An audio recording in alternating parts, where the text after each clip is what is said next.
गुरुदेवो महेश्वर गुरुर्साक्षात् परब्रह्म तस्मै श्री गुरुवे नमः। ध्यानमूलं गुरुर्मूर्ति पूजामूलं गुरुर्पदम् मन्त्रमूलं गुरुर्वाक्यम् मोक्षमूलं गुरुकृपा।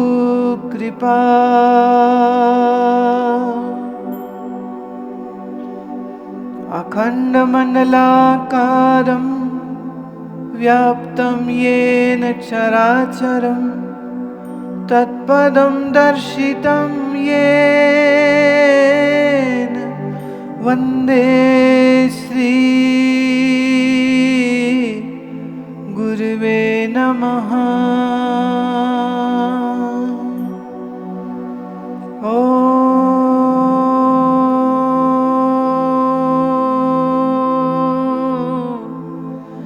शांति शांति शांति।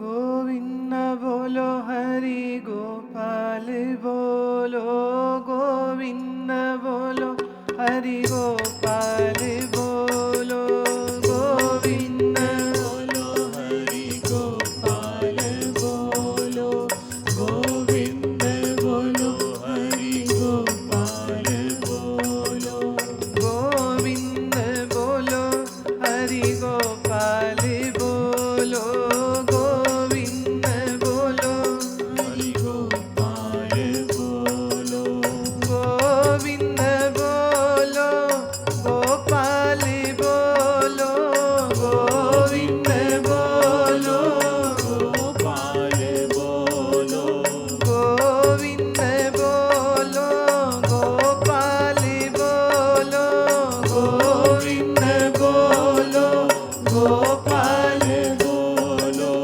गोविंद बोलो हरि गोपाल बोलो गोविंद बोलो हरि गोपाल बोलो गोविंद बोलो हरि गोपाल बोलो गोविंद बोलो हरि गोपाल बोलो गोविंद बोलो गोपाल बोलो गोविंद बोलो गोपाल बोलो गोविंद बोलो गोपाल बोलो गोविंद बोलो गोपाल बोलो गोविंद बोलो हरि गोपाल बोलो गोविंद बोलो हरि गोपाल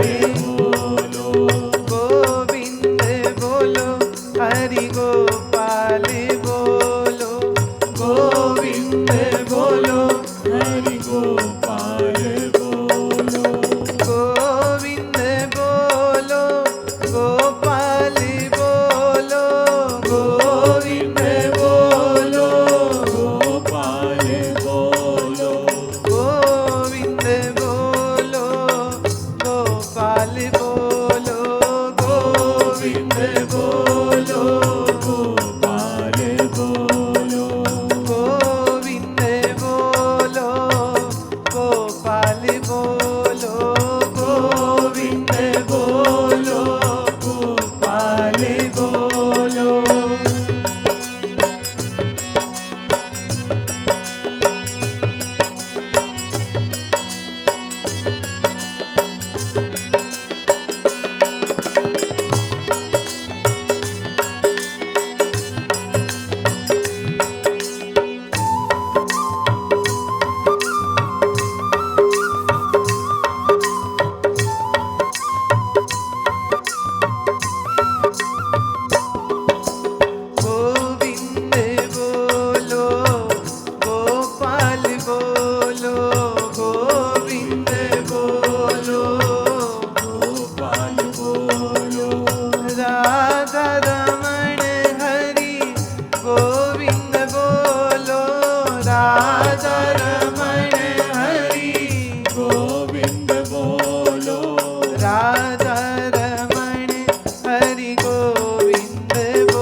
अनन्यचेतः सततं यो मां स्मरति नित्यशः तस्याहं सुलभः पार्थ नित्ययुक्तस्य योगिनः नित्ययुक्तस्य योगिनः। कृष्ण कहते हैं पृथानंदन, जो अनन्य भाव से मेरा चिंतन करता है, यो माम स्मरति नित्यशः, जो मेरा स्मरण नित्य करता है, तस्याहम सुलभः, मैं उसको सुलभ होता हूँ, अर्थात सहज होता हूँ, अर्थात उसके निकट हूँ, उसके करीब हूँ। मैं उससे भिन्न नहीं, मुझसे उसका कोई पर्दा नहीं, मेरे और उसके मध्य में ये माया की कोई दीवार नहीं हो सकती। नित्य युक्तस्य योगिनः, मैं योगी को सुलभ होता हूं, नित्य, हमेशा, ऑलवेज। अब इसमें दो बातें निकल के आती हैं। एक बात ये निकलती है कि हमको योगी होना पड़ेगा अगर ईश्वर को समझना है तो। जो योग से युक्त है वो योगी है। अब योग क्या है? योग का अर्थ है मन का जुड़ना। योग सिर्फ आसनों को नहीं कहते हैं। पहले तो योग शब्द को समझिए। योग शब्द का अर्थ है मन का जुड़ना, किसी से, अनंत परमात्मा से जुड़ने का नाम योग है। योग मीन्स टू ज्वाइन, दो चीजों के जुड़ जाने को हम योग बोलते हैं। जो चेतना हमारे भीतर है और जो चेतना सर्व संसार में है, व्यापक है, जो चेतना अर्थात कॉन्शियसनेस, ये मेरी व्यष्टि चेतना का समष्टि चेतना से एक हो जाने का अर्थ है योग। अब सबसे बड़ी समस्या यहां यह आती है कि आप कहोगे कि आपकी ये भाषा में समझ नहीं आई, भाई ये चेतना किसको कहते हैं? पहले तो ये समझ लेना होगा। हम लोग शरीर को समझते हैं, ये मुखड़ा, ये बाहें, ये हाथ, ये पैर, ये टांगे, ये पेट के अवयव, अंग प्रत्यंग भीतर के, पीठ, गर्दन, सिर, इस शरीर को हम समझते हैं। इसी शरीर में फिर इंद्रियां हैं। इंद्रियां माने the senses which connect us to the outside world. हम बाहर जगत के साथ कैसे जुड़ते हैं? उसके लिए 5 दरवाजे इस शरीर में लगे हुए हैं। पहला आंखें, आंखों से दुनिया को देखते हैं। फिर है कान, कानों से शब्दों को सुनते हैं। फिर है हमारी नासिका, नासिका से हम खुशबू, बदबू सूंघते हैं, ये भी तो बाहर से रिश्ता जुड़ता है। फिर है हमारी जीभा, टंग, जिससे हम स्वाद चखते हैं। और फिर है हमारी स्किन, त्वचा, जिससे हम छूते हैं और चीज़ों को महसूस करते हैं। कोमल है, कठोर है, ठंडा है, गर्म है, इस सब की अनुभूति हमको इस चमड़ी से होती। जब आप कहते ठंड बड़ी हो गई है, तो ठंड किसको लगती है? आंखों को। बोलो। बीएन गर्ल्स महाविद्यालय के जो मैनेजिंग डायरेक्टर हैं और उनके साथी हैं, वो भी मिलने आए, तो कहते हमें बड़ी खुशी हो रही है। ये हमारा शिक्षण संस्थान बहुत बड़ा शिक्षण संस्थान है, ये 12,000 इनके बच्चे पढ़ते हैं, स्कूल हैं और बहुत कुछ है। तो वो अपने विषय में बता रहे थे, कितनी पुरानी संस्था है, वो सब परिचय मुझे दिया उन्होंने, बहुत बहुत अच्छा लगा। तो मैं उनसे कह रही थी कि देखिए, हम भी तो शिक्षक हैं, कॉलेज में देखो पढ़ाने आए हैं, पर हमारे कॉलेज में फीस कोई नहीं। एक ठो रुपया भी नहीं, कोई फीस नहीं है, बेंच भी नहीं, सारे बच्चे सीधे देखो जमीन में ही बैठे हैं, कुछ बुढ़े बच्चे कुर्सियों पे बैठे हैं। हम भी तो शिक्षक हैं। आचार्य को हम शिक्षक ही तो कहते हैं, आचार्य का काम शिक्षण देना ही तो होता है।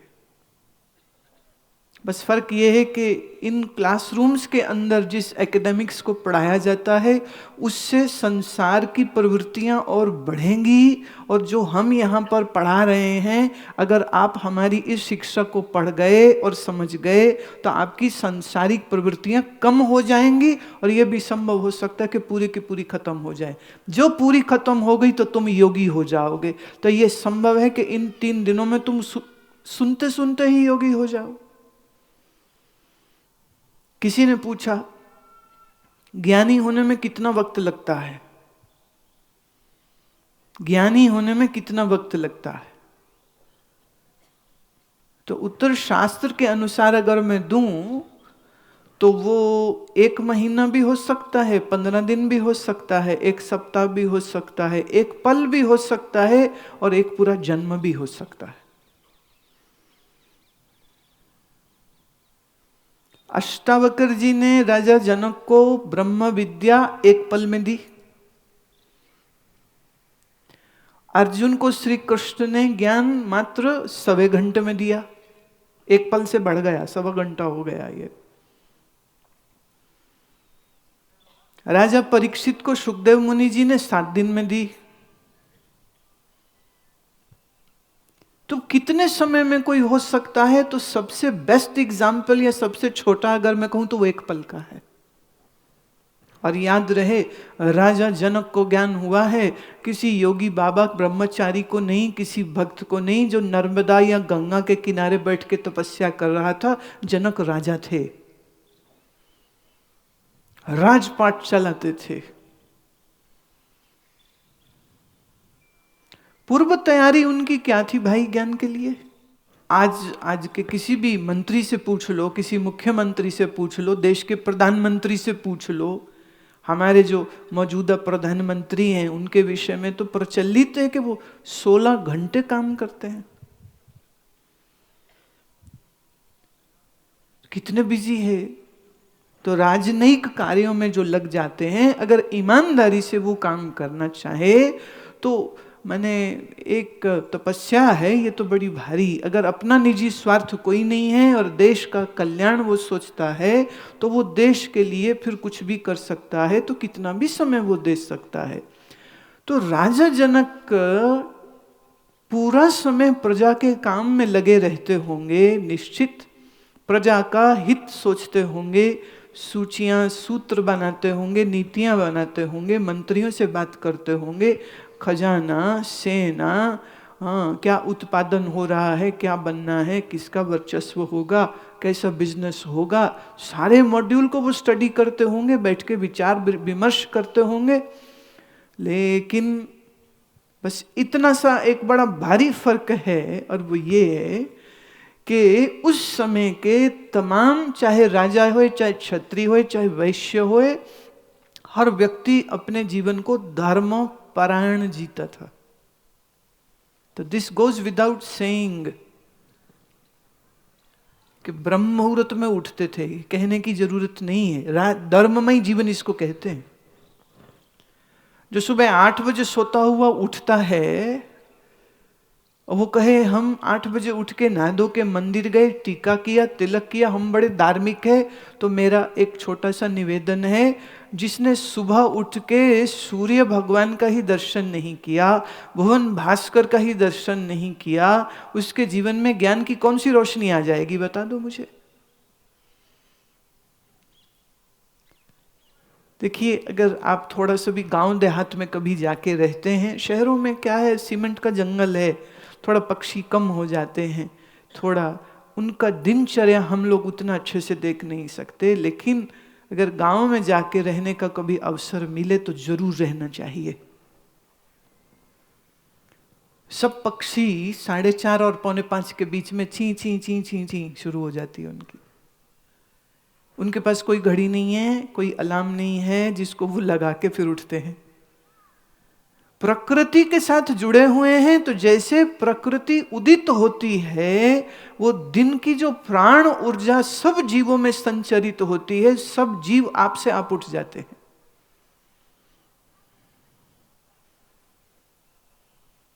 मनुष्य प्रकृति से दूर हो गया है, इसलिए इसको घड़ी अलार्म लगाने पड़ते हैं। पर घड़ी और अलार्म लगाने के बाद भी अलार्म कब बज बज के बंद हो गया, और कई बार बंद करने के चक्कर में अलार्म लोग तोड़ देते हैं, नीचे गिर गया, पता ही नहीं चला। नींद से जब उठते हैं वो कहते हैं घड़ी थी, कहाँ गई कहाँ गई। वो नीचे बेचारे के पुर्जे पुर्जे पोस्टमार्टम हो चुका होता उसका, खुद की घड़ी तोड़ देते हैं। प्रकृति के साथ अगर मनुष्य जुड़ा रहे तो उसके लिए सुबह उठना कोई बड़ी कठिन काम नहीं होगा। अरे पंछी, चिड़िया, बटेर, तोता, कबूतर उठ जाता है, तू तो मनुष्य है, उससे ज्यादा श्रेष्ठ होना चाहिए। अकल बुद्धि तेरे अंदर ज्यादा होनी चाहिए। बायोलॉजिकली, साइकोलॉजिकली, स्पिरिचुअली मनुष्य श्रेष्ठ है। तो तुम्हारी ये श्रेष्ठता कैसी हुई कि तुम उठते ही नहीं हो 8-9 बजे तक? एक बार ऐसा हुआ, मैं एयरपोर्ट पे थी, तो फ्लाइट जो है वो लेट हो गई। बोले 2 घंटे अभी और रुकना पड़ेगा। तो लगा अच्छा अब क्या करें। तो मेरे साथी जो थे वो कहने लगे थोड़ा चाय पीने की इच्छा हो रही है। तो देखो चाय की कौन सी जगह है। तो बोले एक कैफ़े है, उस कैफ़े में सब जवान जवान बच्चे बैठे हैं। मैं ध्यान से देख, कोई बुढ़ा तो नहीं है वहाँ पे। कहते नहीं, देख लिया वहाँ तो कोई बुढ़ा नहीं है, वहाँ 3-4 हैं, और सब छोटी उम्र के हैं, सब 25 से कम वाले ही ज़्यादा करके। मैं चलो फिर वहीं चलते। एक ने मुझे कहा आपने ऐसा क्यों कहा कि देखो बुढ़ा तो नहीं है कोई। मैंने कहा भाई बुढ़ों का चांस है कि सुबह उन्होंने टीवी में मुझे देखा होगा, जवानों ने कहाँ देखा होगा। हम आराम से उनके साथ बैठ करके चाय पी लेंगे, उनको कोई लेना देना नहीं होगा मुझसे, क्योंकि वो मुझको जानते ही नहीं होंगे, मुझे पहचानते ही नहीं होंगे, क्योंकि रात 1 बजे 2 बजे सोते हैं। इंटरनेट और टेलीविज़न और सिनेमा और क्रिकेट और फिल्म और दोस्त और फ्रेंड्स, गपशप एंड एवरीथिंग। और सुबह कहाँ 8-9 बजे जगने वाले बच्चे, या 7 बजे भी जगते होंगे तो बट फट से नहाए और कॉलेज स्कूल गए, उनको मेरा ना पता नहीं होगा। इसलिए जहां जवान हूं मैं वहीं जाके बैठना पसंद करती हूँ। जो 40 पार वाले होते हैं, उम्मीद है उन्होंने जरूर देखा पहचाना होगा। जैसे आज कोई मिले, कहते हम 2001 में आपको पहली बार सुनना शुरू किया है और अब 2017 में आपके आमने सामने बैठे हैं, बड़े खुश हो रहे थे, उनके घर में आज भोजन किया, बड़े प्रसन्न हो रहे। तो कहाँ 2001 और कहाँ 2017, कितने वर्ष की इंतजार बोले हमारी आज पूरी हुई। ये 40 पार वाले सब ऐसे ही मिलेंगे, चांसेस हैं, छोटों का तो चांस ही नहीं है। मैं निवेदन कर देना चाहती हूं, धर्म मंदिर और गुरुद्वारे के अंदर नहीं है, माफ कीजिएगा। मंदिर के अंदर भगवान की मूर्ति हो सकती है, गुरुद्वारे के अंदर बाबा जी का प्रकाश हो सकता है, तो धर्म कहाँ है? धर्म है जिस घर में लोग सुबह ब्रह्म मुहूर्त में उठते हैं और उठ के नाम सुमिरन करते हैं, उस घर में धर्म होता। धर्म मंदिर में नहीं है, धर्म गुरुद्वारे में नहीं है, धर्म इस घर में है। और इस घर से जो धर्म निकलेगा, इस घर से जो धर्म परायण मनुष्य निकलेंगे, यही मनुष्य धर्म की पताका को ऊंचा करते हैं। गुरुद्वारे मंदिर तो महाराज ईंट की दीवारों से बन जाते हैं, आज कोई पैसा खर्च करे कोई भी खड़ी कर देगा, कोई बड़ी बात नहीं है। जिस संस्कृति में धर्म उसके धर्म स्थानों में सीमित हो जाता है, उस संस्कृति में धर्म मर जाएगा। धर्म देवालों में नहीं, धर्म दिलों में होना चाहिए। तो सुबह जो उठे, देखिए अब सुबह जल्दी उठने के लिए रात जल्दी सोना होगा, और आयुर्वेद की और योग की पद्धति ये कहती है कि जो रात्रि को जल्दी समय पर सो जाएगा और सुबह सूर्य उदय से पहले उठ जाएगा, स्नान करके ताजी हवा खाएगा और उसमें आसन प्राणायाम करेगा, वो व्यक्ति का शरीर निरोगी रहेगा और उसको मनोरोग भी कभी नहीं होंगे। मनोरोग समझते हो? डिप्रेशन। एक बुढ़ी माता मिली मेरे को, भंवरी देवी। कैसी हो? कहती यूं तो ठीक है पर डिप्रेशन हो गया। मैं बुढ़ी माई काहे का डिप्रेशन हो गया तेरे को? क्या किया तूने? कहती मैं तो कोई ना किया, मेरे आसपास वाले करे हैं, उन्हें देख देख डिप्रेशन हुए है।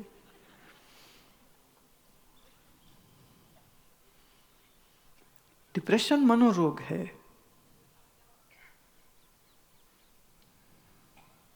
जब हमारे मन में चाहतें बहुत ज्यादा होती हैं, चाहत समझते हो ना, ये चाहिए ये चाहिए ये चाहिए ये चाहिए, जब चाहतें मन में ज्यादा हो और वो पूरी न हो तभी डिप्रेशन होता है, तभी मन निराशा में जाता है। नहीं तो क्यों जावे निराशा में? अब मुश्किल ये है कि आम ग्रस्त आदमी का दिमाग सिर्फ शरीर तक सीमित रह जाता है कि मेरे शरीर पे कपड़े कैसे होंगे, मेरे शरीर पर जेवर कैसे होंगे, मेरा शरीर किस मॉडल की गाड़ी में बैठेगा, मेरे इस शरीर के मुखड़े में कौन कौन से महंगे महंगे खाने के पदार्थ जाएंगे मेरे। तो शरीर के केंद्र पर पूरा शरीर का निर्वहन हो रहा है। शरीर को केंद्र में रख करके सब जीना, सब सोचना, सब खाना पीना, सब शॉपिंग, सुबह से लेके रात तक इस शरीर के पीछे लगे रहते हैं हम। पर इस शरीर के भीतर कुछ और भी है, उसका भी तो ध्यान होना चाहिए। हम जितनी फिक्र इस शरीर की करते हैं उतनी हम इस मन की फिक्र नहीं करते हैं। मन सुख चाहता है, ये बात तय है। मन को हमेशा सुखी होने की कामना होती है। मन दुख से डरता है, इसलिए तो प्रार्थना करता रहता है कि भगवान दुख मेरे घर नहीं आ जावे, मेरे घर में तो सुख ही भेजना, मेरे घर दुख नहीं आना चाहिए। सब दुख से डरते हैं।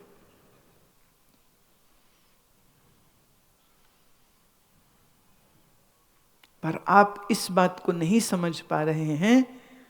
जीवन है तो दिन भी है तो रात भी होगी कि नहीं होगी?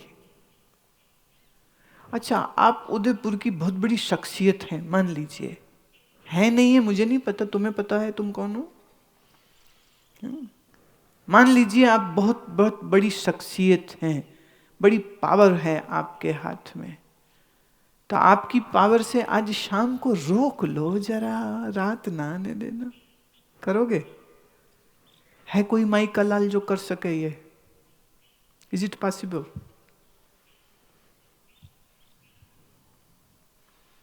$50,000 करोड़ की शर्त लगाती हूं मैं, ले लेना मुझसे तुम, पर शाम न जाने देना। इतनी प्यारी शाम है ये, और मेरा मन इतना प्रसन्न हो रहा है। इतना सुंदर ये कैंपस है, इतने सुंदर सुंदर वृक्ष हैं और खुला आकाश है। अभी जयपुर में सत्संग था ना, तो वो ऑडिटोरियम में था, बहुत सुंदर ऑडिटोरियम था, पर आसमान नहीं दिखता था। ये आसमान के तले पेड़ों की छैया तले बैठे हैं। पूर्व के हमारे प्राचीन काल के जितना वैदिक हम संस्कृति को शास्त्रों में पढ़ते देखते हैं ना, तो महात्मा लोग वृक्ष के तले बैठते थे और उनके शिष्य भूमि में बैठते थे और वृक्षों की छैया तले बैठे बैठे उपनिषदों का पठन पाठन और स्वाध्याय होता था।